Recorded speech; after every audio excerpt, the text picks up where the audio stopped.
Hoje eu quero falar com vocês a respeito do arrependimento. Eu sou muito sensível quando o Senhor me manda falar sobre arrependimento. Sabe por que eu sou sensível? Porque o arrependimento, ele muda tudo, ele transforma tudo.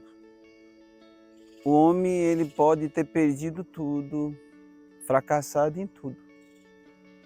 Se esse homem, ele acha um lugar de arrependimento, tudo é possível, tudo se transforma. Eu quero falar hoje de 1 Samuel, capítulo 7. A história de Samuel. Samuel, ele tornou juiz sobre Israel. E antes de Samuel ser juiz sobre Israel, Israel meio que desprezou Deus, apostatou da fé, seguiu outros deuses, Astarote, os Balins. E, consequentemente, toda escolha sua tem uma consequência, E perante a escolha de apostatar da fé, a palavra apostatar significa afastou do temor, afastou da presença de Deus. E a consequência disso foi que os filisteus levantaram contra eles e pilhavam, matavam, saqueavam, e eles não tinham paz. Quando Samuel começou a julgar Israel, Israel se reuniu e falou: Samuel, queremos que você seja juiz sobre nós. Aí Samuel falou assim: vocês querem mesmo? Só que eu tenho uma condição. Eu quero que vocês levem a sério Deus. Eu quero que vocês se arrependam.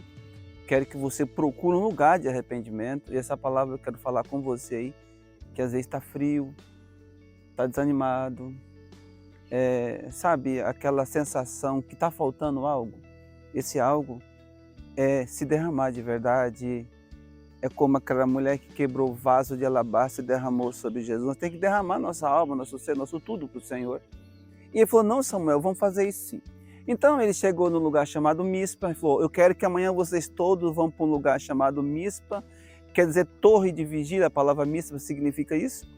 E eles ali entrou numa comoção, irmão. Eles ficaram totalmente sensíveis, compungidos perante a glória do Senhor. E eles unanimamente começaram a jejuar, irmão. E aí, simbolicamente, ele tirou água de um poço e derramou ao Senhor. Você sabe o que significa tirar água do poço e derramar ao Senhor? É você. É derramar você ao Senhor. É verter de você um arrependimento genuíno. É derramar a sua fraqueza, seus defeitos, e chegar diante do tribunal de Deus, e você tem que chegar lá. A Bíblia, ela fala no livro de Isaías, capítulo 1, versículo 18, Deus chama ali o homem para arrazoar, para conversar, para dialogar. Ele diz assim: vinde, pois arrazoemos. E Deus quer conversar com você. Ele fala: presta atenção, mesmo que os seus pecados sejam negros como escarlata, eu o torno branco como a lã. Mesmo que os seus pecados sejam vermelhos como carmesim, eu torno ele branco como a neve. Se você me ouvir e se você me servir, comereis o melhor dessa terra. Você sabe o que ele quis dizer, o melhor dessa terra? Comer o melhor dessa terra é alimentar da palavra de Jesus Cristo, desfrutar de uma comunhão com Deus aqui, agora, nesse mundo. Então o que aconteceu? Eles derramaram o Senhor, eles entraram num jejum maravilhoso, foi choro para tudo quanto é lado, e o Senhor viu aquilo e aceitou. Ele aceitou aquilo. Você está entendendo? Eles se derramaram, eles choraram e falou: Deus, pecamos contra ti. E sabe o que aconteceu? Nesse tempo que Samuel não julgou sobre Israel, a arca ficou esquecida durante 20 anos. É como você esquecer de Deus durante 20 anos. Eu não sei quanto tempo que você esqueceu de Deus, eu não sei quanto tempo que você não faz aquele devocional a Deus, eu não sei quanto tempo faz que o seu coração não queima mais para Deus, você está entendendo? Mas olha, hoje tem a oportunidade de você fazer isso. O Espírito Santo está falando: vinde, vamos queimar de novo. Vinde, Vamos derramar água perante o Senhor de novo, você está entendendo? E a Bíblia diz assim, irmão, que foi uma comoção tão linda. Sabe aquele arrependimento genuíno? Sabe aquele fogo queimando de novo? Sabe esse fogo que faz tempo que não queima em ti? Você sabe esse fogo? Então, hoje o Senhor quer que você se queima de volta. Ele quer que você se derrama de volta.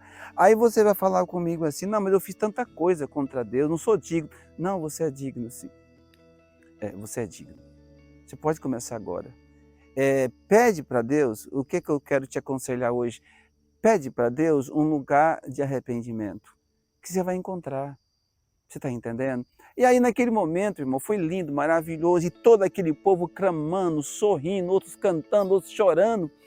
E os filisteus ouviu aquele som, um som de multidão. Os filisteus falou, poxa vida, esse povo está querendo reunir contra a gente, vamos atacar esse povo. E a Bíblia diz assim, irmão, olha que coisa linda, quando você se arrepende, quando você é avivado, a Bíblia diz assim, que Deus fez criar um grande estampido no céu através de um relâmpago muito forte, ao ponto que os filisteus ficaram aterrados, caídos no chão, e os judeus prevaleceu contra os filisteus, venceu toda aquela guerra. Essa é uma guerra espiritual. Quando você derrama água perante o Senhor, quando você busca um lugar de arrependimento, Senhor, a glória de Deus derrama sobre você. A glória de Deus derrama sobre você. O grande estampido do céu. Você sabe o que diz a Bíblia nos Salmos 29, do versos 4 a seguir? Olha o que Deus fala, o que é a voz de Deus. A voz de Deus despedaça os cedros. A voz de Deus faz estremecer os montes. Qual monte que tem que ser destruído perante você? Você sabe o que diz a Bíblia? O que eu digo para você? Monte quer dizer problema, circunstância. O que eu digo para você? O monte, tu serás uma campina. A voz de Deus, o falar de Deus, a voz de Deus, a Bíblia diz que é cheio de majestade. A voz de Deus faz que as corças da cria. Sabe o que significa isso? As corças estão todas grávidas lá na sua natureza. Quando os relâmpagos e o rebombar dos trovões explode, as corças entram no estado de parto. Ela começa a ter contração de parto ao poder da voz de Deus. Olha, talvez tem coisa na sua vida que não quer nascer, que não quer gerar, que não quer acontecer. Quando você ouve a voz de Deus, vai dar luz, vai ser gerado a justiça, vai ser gerado a paz, vai ser gerado a alegria, porque a voz de Deus faz desnudar os bosques, a voz de Deus põe em xeque os oceanos. Olha, presta atenção, quando um povo se derrama, quando um povo reconcilia com Deus, quando o inimigo, o filisteu significa problemas que você vai enfrentar nessa vida, quando você derramar de verdade perante o Senhor, quando os problemas chegar, o Senhor vai bradar do alto e todo o poder dos inimigos vai cair por terra. Qual o teu limite? Onde que você não está conseguindo ver a glória de Deus? E naquele inteirinho o povo ficou feliz. Samuel pega um cordeiro que ainda mamava. Você sabe o que significa, irmão e irmã? Um cordeiro que ainda mama é uma oferta pura, é um louvor puro. Não aquele encontro litúrgico, não aquela coisa banal, não aquele ajuntamento por consciência no domingo, não. Sabe, um cordeiro que ainda mama, a palavra o cordeiro que ainda mama, a pureza, a dependência. O cordeiro que ainda mama depende 100% da mamãe. E você tem que entregar para Deus como aquele cordeiro que ainda mama, uma dependência total, uma pureza total. E o cordeiro que ainda mama, ele é puro, ele é perfeito. Então sabe o que Deus quer trazer nos dias hoje para você? Que você apresenta para Ele um cordeiro que ainda mama, um culto verdadeiro, um erguer de mão verdadeiro, uma meditação verdadeira, com pureza, com singeleza de coração. Sabe o que significa isso? Então, olha, eu quero convidar você para poder oferecer para Deus o cordeiro que ainda mama. Sabe por quê? Porque quando Noé desceu no Monte Ararat, ele faz da mesma forma. Ele pega um cordeiro que ainda mamava e sacrificou ao Senhor. Ele fez um altar ao Senhor. Você tem que construir sempre altares ao Senhor, onde quer que você vá. E quando o Senhor, e quando Noé oferece o sacrifício para o seu cordeiro que ainda mamava, sabe o que Deus fez? Deus fez bem assim, ó. Ai, que bom. Ele aspirou a fumaça do sacrifício. E naquele momento, você sabe que Deus falou para Noé? Noé, a partir de agora, eu não vou mais destruir os homens. Porque essa adoração, eu me arrependo de destruir o homem, porque isso que eu quero do homem. Se o homem decidir oferecer um cordeiro para mim que ainda mama, ou seja, uma oração verdadeira, pura, eu não vou destruir. Porque eu prefiro a verdadeira adoração. Porque eu tinha decidido destruir o homem, mas por o homem oferecer uma coisa que me agrada, eu estou feliz, eu estou bem, eu me sinto totalmente acolhido nos vossos corações. E a partir daquele dia, Deus fala que nunca mais destruiu o homem, sabe por quê?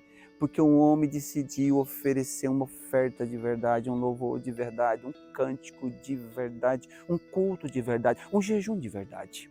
Você está entendendo? Então, a palavra de hoje é muito simples, mas eu quero te convidar a derramar água perante. A água não é mais a água daqui, ó. É verter a verdadeira água da reverência da tua alma. É verter a verdadeira água do arrependimento da tua alma. É verter o verdadeiro cântico da sua boca. Isso significa derramar água perante ao Senhor. E você? Você vai oferecer um cordeiro que ainda mama para o Senhor hoje? Não cordeiro bichado, não cordeiro velho, não cordeiro totalmente atrofiado, não. Ofereça para o Senhor hoje uma oferta verdadeira ou um cordeiro que ainda mama. Essa é a palavra de hoje, muito simples, singela, mas eu queria que vocês meditassem um pouco nisso. Amém? Sabe essa fraqueza sua? Sabe esse nervosismo seu? Sabe essa dependência pela tela, que você não cessa de ver mais essa tela? Sabe esse conforto que você não consegue sair nem um pouquinho dele? Você sabe disso? Está faltando oferecer para o Senhor o cordeiro que ainda mama. Eu não quero que você seja como a casa de Abinadab, que 20 anos não invocava o Senhor. Não, eu estou te convidando para que você volte a invocar o Senhor. Eu estou convidando para você sair dessa ala do desigrejado e congregue. No último culto eu pedi para você confessar Jesus. Hoje eu estou convidando você para congregar. Aí você fala, pastor, tem muita igreja patifaria por aí, tem muita igreja corrupta. Não, existem lugares. Existe ainda mispa por aí. A palavra mispa quer dizer torre de vigília. Existe muita igreja por aí que são reais, são verdadeiras. É a verdadeira torre de vigília de Abacuque. E você também vai ter essa torre de vigília se você decidir oferecer para Deus nesse dia um cordeiro que ainda mama. Amém? Que Deus te abençoe muitíssimo.